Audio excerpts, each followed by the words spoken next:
1929. Spiaggia di Staten Island. Un cadavere viene abbandonato. Lo hanno accoltellato più volte e ha la gola squarciata. Ma quell'uomo, creduto morto, incredibilmente sopravvive e da quel giorno viene soprannominato il Fortunato. Lucky. Diventerà il boss più importante di tutti i tempi.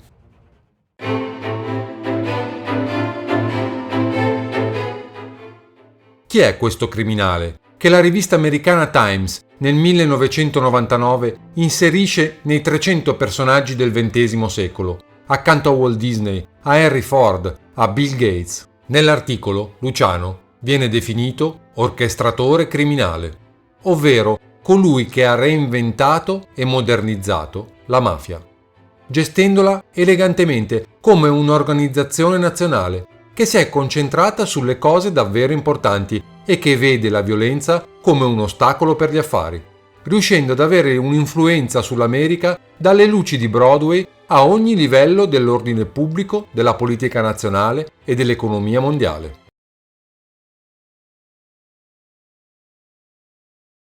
Prima di diventare Lucky, cioè fortunato, e di essere detto Luciano, Salvatore Lucania deve affrontare la miseria. Nasce infatti all'Ercara Friddi, povero villaggio collinare di strade non asfaltate, incastonato nell'arido entroterra della Sicilia. È il 24 novembre del 1897. Battezzato Salvatore Lucania, nasce terzo figlio di Antonio Lucania e Rosalia Capporelli. A soli 7 anni, nel 1905, la sua famiglia emigra in America, imbarcandosi da Palermo per New York su una di quelle navi della flotta Florio che Don Vito Cascioferro contribuisce come pochi a rifornire di passeggeri. Parte vestito di pochi stracci, insieme alla madre e a 4 fra fratelli e sorelle. Racconta lui stesso: tutto il tempo della mia infanzia mi sembrava che l'unica cosa di cui parlasse il mio vecchio fosse andare in America. Avevamo un calendario che veniva dalla compagnia di navigazione di Palermo. Mio padre ne prendeva uno nuovo ogni anno e lo appendeva al muro, e mia madre faceva il segno della croce ogni volta che ci passava davanti. A volte andavamo a letto senza abbastanza da mangiare, perché ogni centesimo che mio padre aveva finiva in una grande bottiglia che teneva sotto il letto, e mia madre contava i soldi ogni fine mese, così potevamo calcolare quanto tempo ci sarebbe voluto prima di avere abbastanza per la partenza. Ma la bottiglia non si riempie mai e la madre è costretta a chiedere di nascosto dal marito un prestito al ricco cugino. Sulla nave, in quell'inferno di poveri diavoli in fuga da una terra disperata, attraversa l'oceano tra il carnaio dei ponti della terza classe e la sua cuccia nella stiva. Il padre, Antonio, gran lavoratore, li aveva preceduti e fa l'operaio meccanico in una fabbrichetta a Brooklyn, e lì ha trovato un decente alloggio per la famiglia nel Lower East Side di Manhattan, dal tranquillo e poco popolato terreno familiare di Lercara Friddi, dove tutti conoscevano tutti, dove c'erano solo amici, nemici e parenti, dove tutti parlavano la stessa lingua, dove tutti erano poveri, arrivano in un luogo dove si lotta per respirare, dove c'è così tante persone affollate in così poco spazio che è una lotta solo camminare sui marciapiedi, dove le strade e i marciapiedi non sono lastricati d'oro, come sperato, ma di cemento e catrame, dove la notte non è buia e stellata, ma brilla quasi come di giorno con la luce artificiale, dove il rumore fa ronzare le orecchie, dove tutto e tutti sembrano strani e terrificanti. La Lower East Side è un'area non solo di siciliani, con il loro calore, l'amicizia e le offerte d'aiuto. Ci sono napoletani, calabresi e altri italiani del continente, con i loro accenti e costumi decifrabili ma ancora strani. E ci sono gli ebrei, definiti gli anticristo, che la Chiesa aveva sempre insegnato a temere e a evitare. Capisce di aver scambiato la povertà familiare di Lercara Friddi per una nuova e ancora più implacabile povertà. Il mondo suo e della sua famiglia sono circoscritti, forse più di quanto non fossero stati in Sicilia. Non conoscono la lingua, gli usi, i costumi. Ma almeno lì, per i bambini, c'è qualche speranza.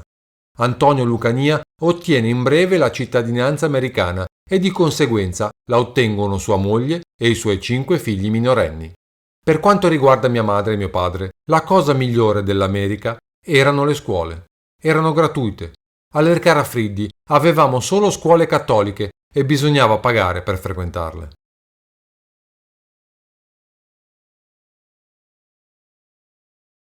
I 5 giovani Lucania americanizzano i loro nomi. Giuseppe diventa Joseph, Francesca Fanny, Bartolo Bart e Concetta Conny. E Salvatore diventa Sal. Vengono tutti iscritti alla scuola pubblica. Non era facile andare in una scuola americana e non conoscere una parola d'inglese. Forse, in tutta la mia vita, quello fu il periodo peggiore che abbia mai vissuto. Salvatore ha 9 anni, è il più grande della classe, costretto a sedersi sul retro della stanza e ignorato dai suoi insegnanti perché non può rispondere in inglese. È un'esperienza familiare che capita ai figli di quasi tutti gli immigrati. Alcuni si adattano rapidamente, spinti dalla sete di conoscenza e da ciò che l'istruzione può portare. Altri sono quasi narcotizzati, avvolti nella confusione. Altri ancora, e Salvatore Lucania è uno di quelli, resistono testardamente e aggressivamente e si rivolgono alle strade. Tutti gli altri ragazzi della mia classe erano come bambini piccoli, ma sapevano parlare inglese e io non capivo un accidente di quello che stavano dicendo. Forse è per questo che ho combattuto così duramente per uscire dalla scuola, per andare per le strade, dove molte persone parlavano italiano, siciliano e capivano cosa stessi dicendo, e io capivo loro. Ho imparato il mio inglese per strada.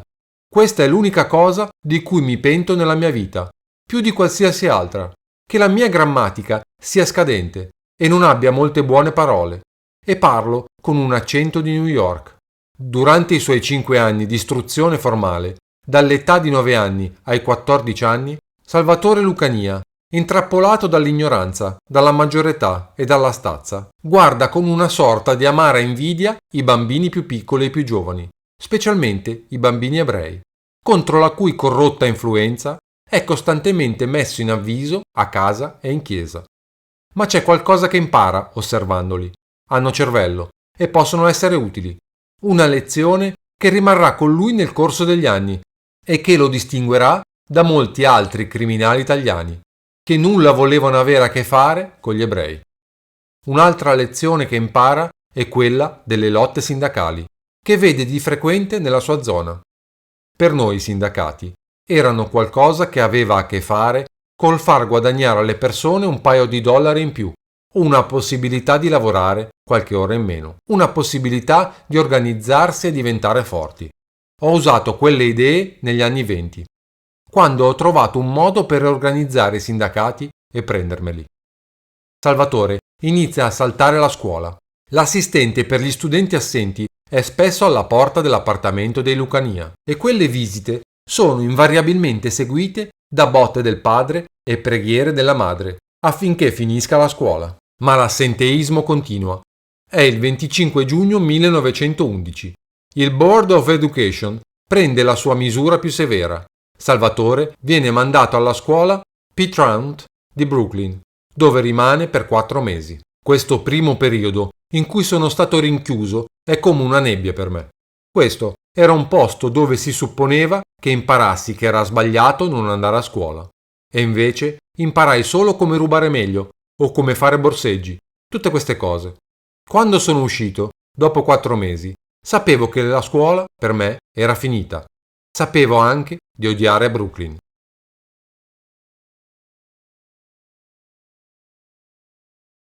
Fuori per strada, il giovane Lucania, guardato con un certo timore dai suoi coetanei, dopo quei 4 mesi, diventa il capo di una gang, composta da una dozzina di amici siciliani, che saccheggia il Lower East Side.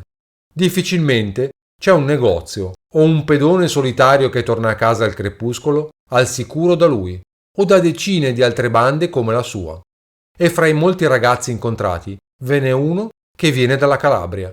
Si chiama Francesco Castiglia, è uno sveglio. I due diventano amici, un'amicizia che durerà tutta la vita, quella tra Salvatore Lucania e quello che viene poi chiamato Frank Costello.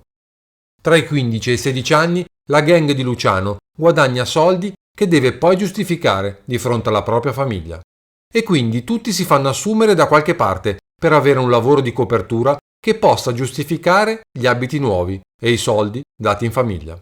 Costello viene arrestato nel 1915 per possesso di arma da fuoco e mandato in prigione per un anno. Lo segue Luciano nel giugno del 1916 per possesso illegale di droga. La polizia gli trova addosso 2 grammi di eroina, accuratamente celata sotto un nastro di un cappellino, di quelli che consegna per conto della ditta Goodman Hat, per la quale lavora da 2 anni. Le porte di Hampton Farms, galera di New York, si aprono alla mattina del Natale del 1916. Sal ha 19 anni e decide di farsi chiamare Charles o Charlie. Salvatore Lucania non esiste più. Nella sua mente, Sal è un nome effeminato. Durante i suoi primi giorni a Hampton Farms viene chiamato Sally, un nome da ragazza, che porta altri detenuti a cercare di aggredirlo sessualmente, attacchi ai quali si oppone violentemente. Charlie è un nome più maschile e d'ora in poi sarebbe stato il suo nome. Charles conosce il suo primo processo e la conseguente condanna a 6 mesi di reclusione, scontati nel penitenziario di New York, sull'isola di Blackwell. Così ha il battesimo del carcere e, a contatto con i numerosi professionisti della malavita, si avvia ad acquistare quella cultura del mestiere che la vita di strada, da sola, non sarebbe riuscita ad assicurargli. Dopo quei 6 mesi ci vorranno altri 20 anni prima di rivederlo in galera.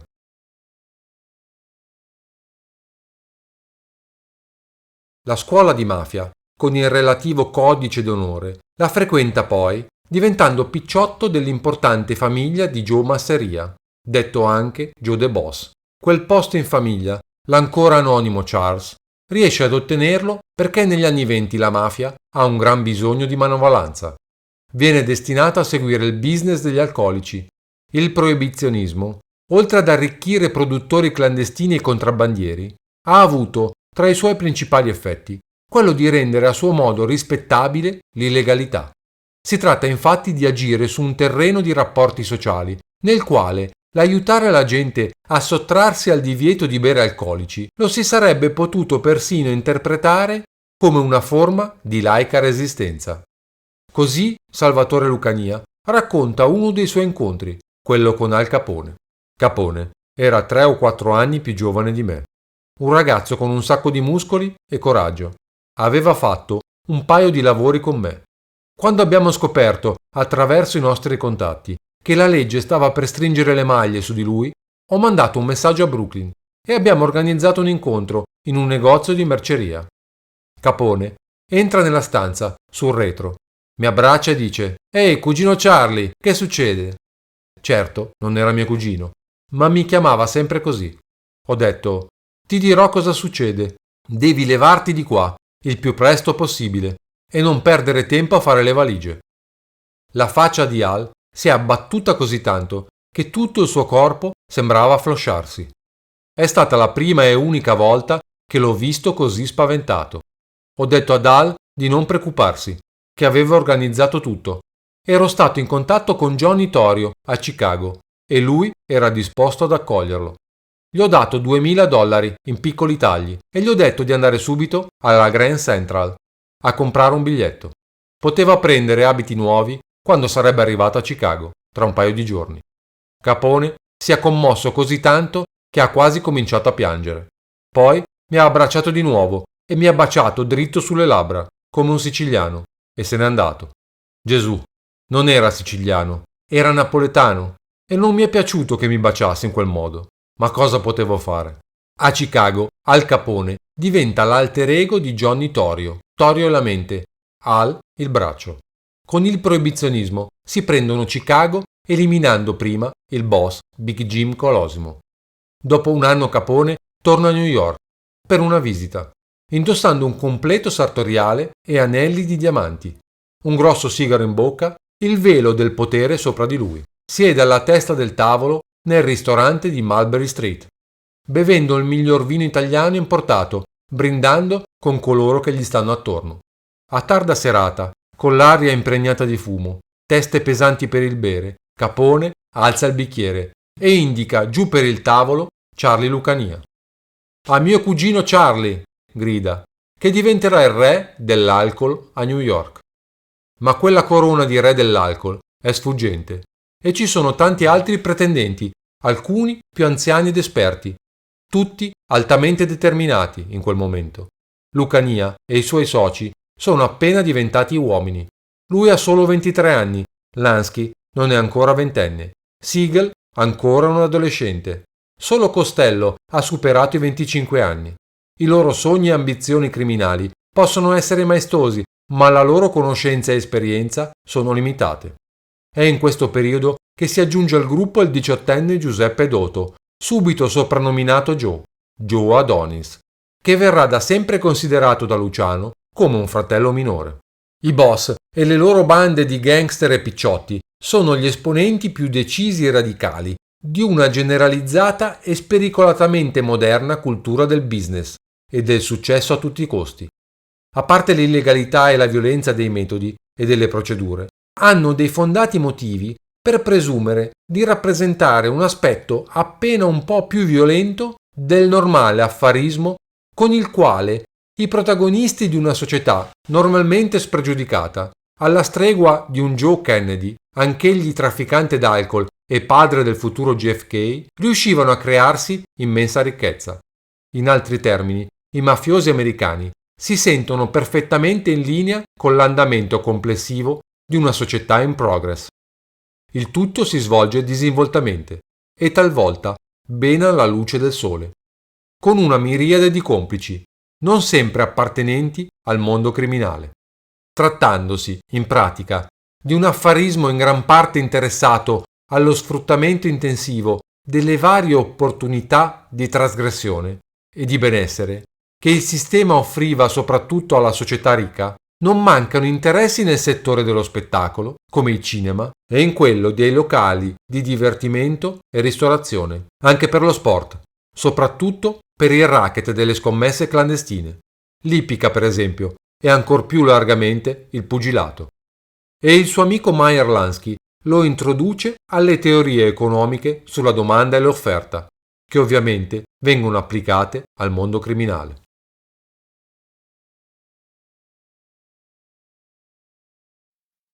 Racconta Luciano. Nel giugno del 1923, Vito mi ha portato un ragazzo da vedere, di nome Charlie Lagaipa.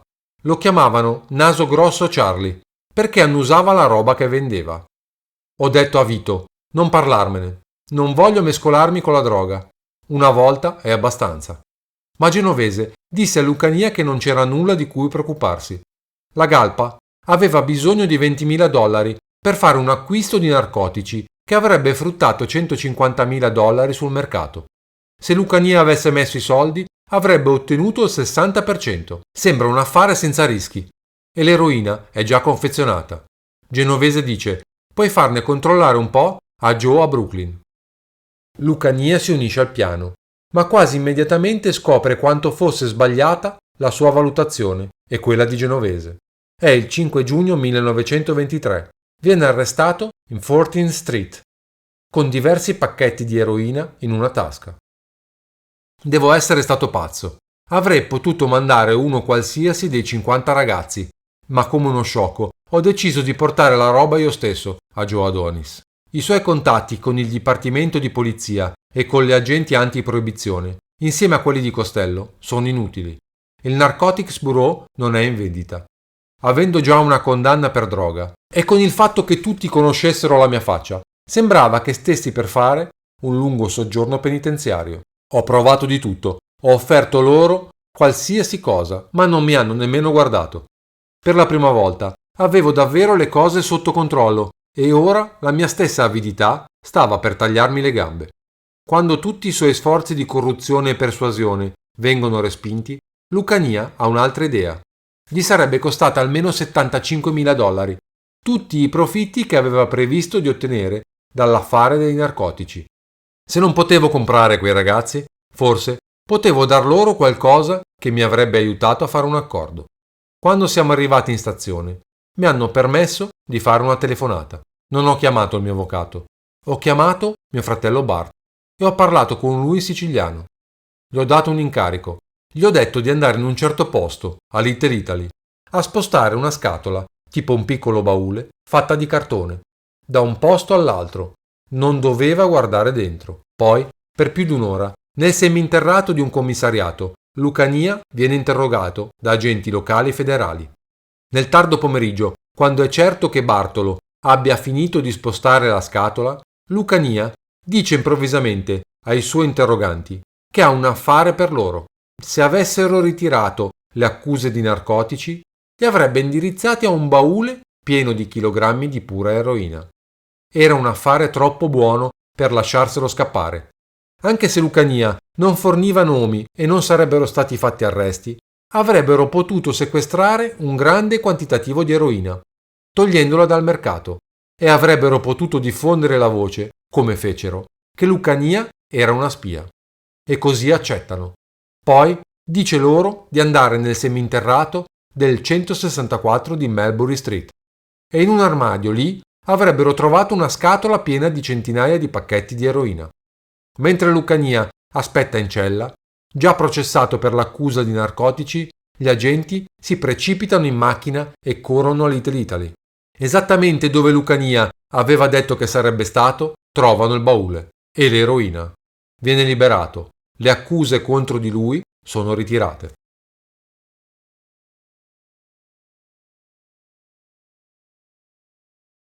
Sul finire degli anni '20 sono ormai evidenti gli effetti di circa un decennio di proibizionismo.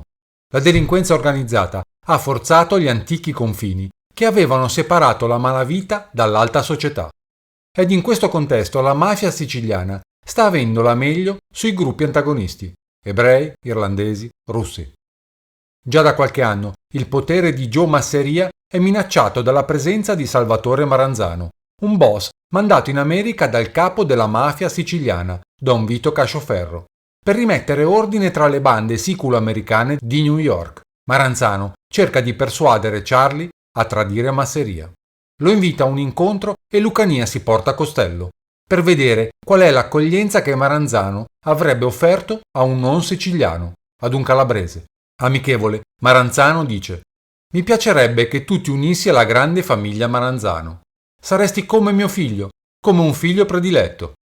Anche Costello e gli altri italiani nel gruppo di Lucania sarebbero stati i benvenuti, ma non Lansky e Siegel, perché ebrei. Ma avrebbe potuto usarli senza problemi. «Sono pronto ad essere molto generoso. Sarai come il mio bambino». Charlie Lucania sarebbe diventato il luogotenente capo della famiglia Maranzano e Maranzano avrebbe ceduto a lui l'intero racket dell'industria degli alcolici, abbandonando lui stesso l'attività e dando a Charlie e ai suoi amici mano libera. È lo stesso Maranzano a dire: «Charlie Lucania sarà lo zar del whisky di New York». Durante tutto il suo discorso camminava in giro per la stanza. Quando finì, si rivolse a noi come se si aspettasse che lo applaudissimo, come se indossasse una toga e avesse appena concluso una di quelle grandi orazioni nel Senato romano. È sempre stato così, come se fosse Cesare e io fossi una merda. Frank e io eravamo seduti lì e non ci dicevamo nulla. Quando Maranzano si rende conto che non ci sarebbe stata una risposta immediata, dice a Lucania di prendersi il suo tempo, di tornare indietro a discutere l'affare con i suoi associati. Una tale discussione avrebbe rivelato la generosità dell'offerta e la saggezza di una risposta favorevole. Già sapevo, parlando per me stesso, che avrei dovuto rifiutare l'affare, ma non ho mai cercato di spingere i miei ragazzi in una cosa solo perché l'ho detto io. Tornato in città, al Claridge, Lucania convoca in un incontro Costello, Lansky, Siegel, Adonis e Genovese. Spiega l'affare e chiede il loro parere. Adonis si rivolge a Costello e chiede perché era stato all'incontro con Maranzano, cosa ne pensasse. È un affare del diavolo e ora, grazie a Charlie, chiunque è uguale a un siciliano, anche un calabrese. Comunque decidono tutti di non accettare, pur consci di possibili rappresaglie del Maranzano, ma nulla avviene e questo accresce ancor di più il prestigio criminale del Lucania. A metà degli anni '20, anche se non ancora trentenne, Charlie Lucania è arrivato a un plateau che una volta sarebbe stato al di là della sua immaginazione. È ricco e diventa sempre più ricco, con denaro che affluisce sempre in quantità crescenti nei suoi conti.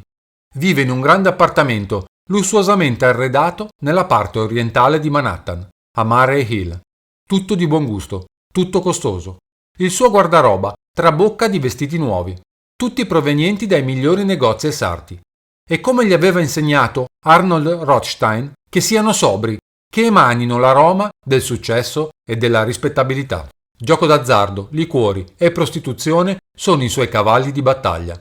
Ed ora serve tutelare il business con la corruzione, non più rivolta ai bassi livelli, ma cercando contatti con i maggiori politici di New York.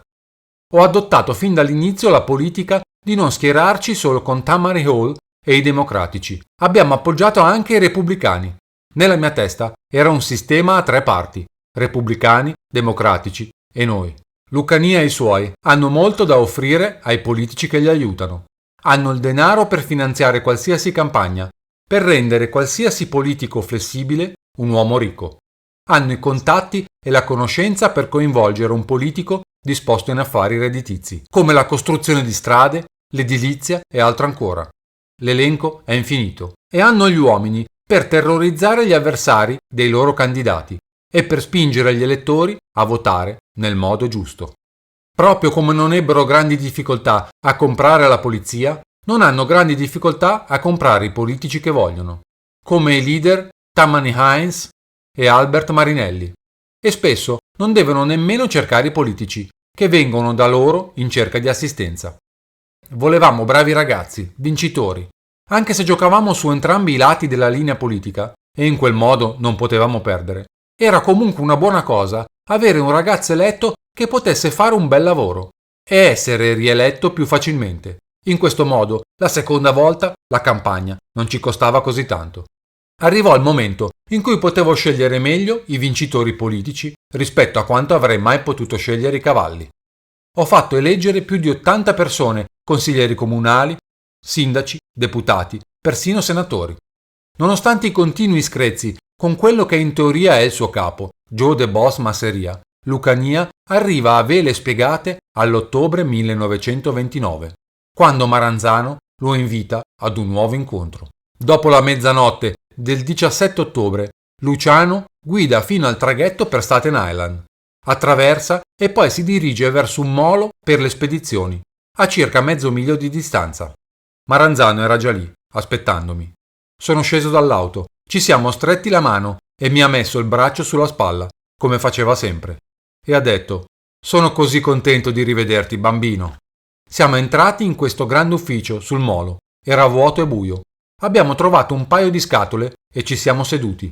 C'è stato un paio di minuti di chiacchiere senza senso. E poi Maranzano ha detto: «Charlie, voglio che tu venga con me». Ho detto: «Ci penso». «Bene, bene. Sai, ti ho sempre voluto prima e ora è un buon momento per stringerci la mano». «Sì, suppongo di sì». «Ma dimmi, Charlie, perché hai commesso quel terribile errore e sei andato con Giuseppe? Non è della tua stessa pasta, non ha senso dei valori». «Sì, ho capito. Ora, hai riflettuto meglio su quella decisione?» «È per questo che sono qui». «Bene, lavoreremo insieme per risolverlo. È una questione delicata e la risolveremo. Come ho sempre detto prima, sarai l'unico accanto a me. Ma Charlie, ho una condizione». «Quale?» Maranzano lo fissò negli occhi. «Devi uccidere Masseria».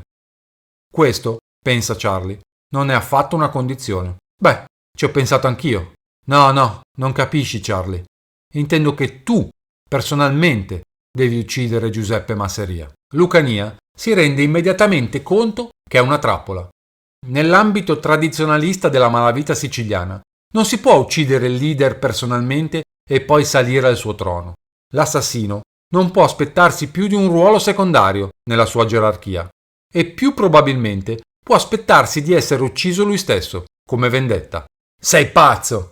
Appena pronuncia queste parole, qualcosa si infrange contro il suo cranio e perde i sensi. Quando ripresi conoscenza sentii qualcuno che mi spruzzava acqua in faccia. Ero legato e appeso per i polsi a una trave, sopra di me, con le dita dei piedi che toccavano appena il pavimento. C'erano alcune torce puntate su di me e riuscivo a distinguere forse una mezza dozzina di ragazzi, con fazzoletti che coprivano i loro volti, in modo che non potessi riconoscere nessuno. Riuscivo a distinguere Maranzano, era lì vicino a me e non disse una parola. Ma capivo cosa stava pensando e dissi solo: non lo farò. Così diede un segnale a quei codardi senza il coraggio di mostrarsi. Iniziarono a lavorare su di me. Fecero un bel lavoro, con cinture, mazze e mozziconi di sigarette, finché non persi nuovamente i sensi. Non so quanto tempo sono stato fuori o quando ripresi conoscenza, ma questa volta le mie mani sembravano essere in fiamme, perché quando alzai gli occhi vidi che ero praticamente appeso per i pollici. Più Lucania viene picchiato e torturato, più diventa ostinato e determinato nell'idea che se fosse sopravvissuto, cosa di cui in quel momento dubita molto, si sarebbe assicurato che i giorni di Maranzano sarebbero stati contati. Il pestaggio continua. Maranzano osserva in silenzio, chiamando occasionalmente una pausa, mentre si avvicina per dire: Charlie, tutto questo è così stupido. Puoi porre fine a questo ora, se lo accetti. Non è niente di grande uccidere un uomo e sai che morirà comunque. Perché devi passare attraverso questo? Charlie, perché sei così testardo? Tutto quello che devi fare è ucciderlo tu stesso. Questo devi fare, ucciderlo tu stesso. Ma Charlie, ti prometto, se non lo fai, allora sei morto. Luciano ricorda più tardi che la ripetizione delle richieste di Maranzano, l'aspetto quasi rituale del pestaggio, gli danno improvvisamente uno sprazzo di forza e si scaglia con i piedi, colpendo Maranzano all'inguine. Maranzano si piega in avanti, cade a terra e inizia a urlare dal dolore e dalla rabbia. Uccidetelo! Uccidetelo! Ma prima che ciò possa accadere, Maranzano stesso si rialza in piedi, afferra un coltello che uno dei suoi uomini stava tenendo e taglia il viso di Luciano, recidendo i muscoli attraverso la sua guancia destra fino all'osso. Luciano porterà le cicatrici fino alla sua morte e avrà sempre un leggero abbassamento del suo occhio destro che gli conferirà un aspetto sinistro. Mentre Maranzano colpisce di nuovo Luciano, aprendo una lunga ferita sul petto, uno degli aggressori mascherati estrae una pistola e la punta contro Luciano. Improvvisamente Maranzano si calma. Dice bruscamente: no, lasciatelo vivere. Farà ciò che deve essere fatto o lo rivedremo ancora. Qualcuno mi tirò giù e sentii come se ogni centimetro quadrato di me avesse un coltello dentro. Non potevo nemmeno muovermi, ma non persi mai completamente i sensi. Alcuni ragazzi mi presero e mi gettarono nel retro di una macchina e 3 o 4 minuti dopo mi gettarono fuori sulla strada, come se fosse un sacco di patate. Devo essere rimasto lì per buoni 15 minuti, prima di riuscire a strisciare fino a un piccolo lampione, poco più avanti. Erano circa le 2 del mattino, poi persi i sensi. Pochi minuti dopo, una macchina della polizia che pattuglia lungo Highland Boulevard, a Staten Island, vede Luciano sdraiato per terra, lo raccoglie e lo porta in ospedale. Ci vogliono 55 punti per chiudere le sue ferite. Non credo che ci fosse una parte di me che non avesse segni o che non fosse coperta da bende. La polizia di Staten Island, quando Luciano rifiuta di dare una spiegazione di ciò che è accaduto, lo denuncia con l'accusa di furto d'auto, accusa che cade rapidamente. Tramite il rifiuto di parlare di quella notte si diffonde la leggenda che fosse stato rapito da una banda rivale all'angolo di Broadway e picchiato come avvertimento per smettere di invadere il suo territorio e poi gettato a Staten Island. Tutto ciò che Luciano avrebbe mai detto è: mi occuperò di questo a modo mio. La storia si diffonde e la gente inizia a parlare della sua buona fortuna, che era Lucky Luciano.